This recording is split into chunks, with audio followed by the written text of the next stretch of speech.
Hello, I'm Dr. Tatum, and welcome to my office. I'm so glad y'all are joining me here today. I know at first y'all mentioned an interest in doing a group session today, but I think it's best if y'all just introduce yourselves to me so I can get to know you all a little bit better, and then we can break off and have a more in depth conversation one on one later on. Sound good? All right. All right, well, I guess I can go first. My name is Davion Tatum. I'm a Harvard graduate and community organizer here in Houston, Texas, and I'm passionate about advocacy, public service, and being instrumental in positive change.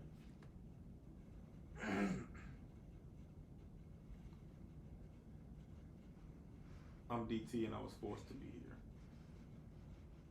So, Davion, tell me more about yourself. Yeah, well, as I mentioned before, I'm very passionate about the work that I do, and I hope that my passion is conveyed through my work. They're not separate entities, they're not two distinct things. My work and my passion, for lack of better terms, are one and the same. And they go hand in hand. And I feel like because of that, I am so adamant on conveying the need for this type of work, for advocacy work, for organizing work, for community engagement, civic engagement, public service, and also conveying the importance of why we need people to get involved right now. So, would you say your work is very important to you? Yeah, absolutely.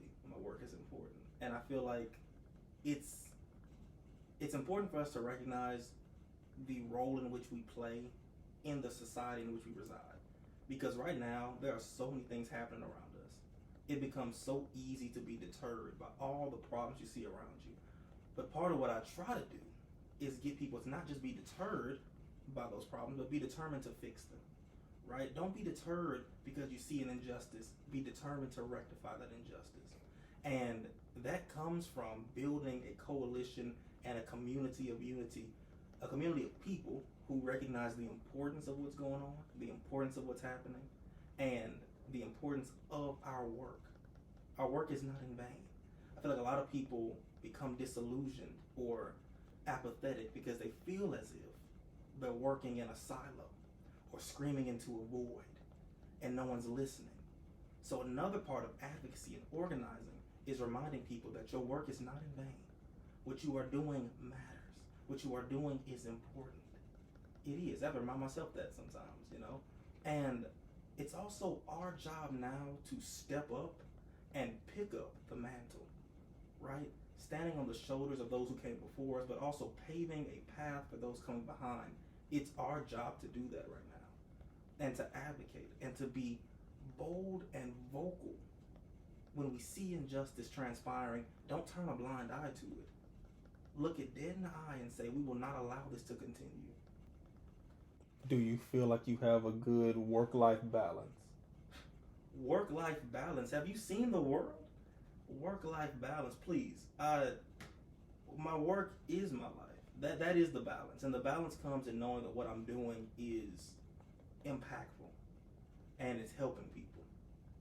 And knowing that when I look at things that I'm involved in, the stuff that I discuss, the things I talk about, the events and the speaking engagements, and all these things, when I look at those things, I recognize whether or not they are purposeful and impactful.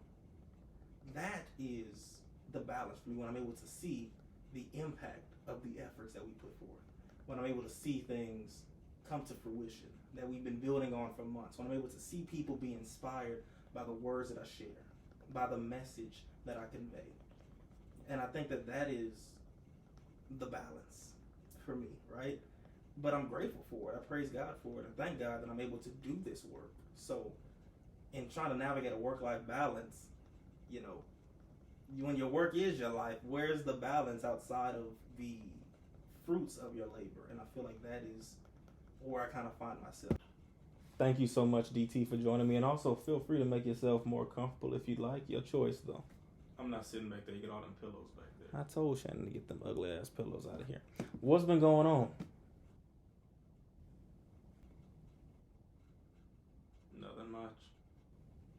You know, sometimes when you give so much of yourself to other people, you can become disillusioned, apathetic, and or detached. Do you feel detached in any way? No. So what exactly do you feel, if you don't mind me asking? Look, you want all the sentimental stuff? Talk to Doc. Doc T! What's up, big dog? Nothing much. How are you, Dobby? Sometimes it becomes difficult to smell the roses when you feel like you're surrounded by nothing but cactuses. But hey, I'm hanging in there. So what do you do? Oh, you can't cage the ocean, man. I do a little bit of everything. But I try my best mostly to touch people's hearts, you know. There's so much pain in this world.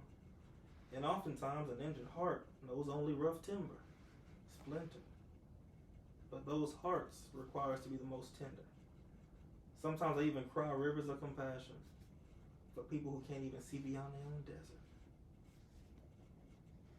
But anyway, I just learned how to smoke a brisket.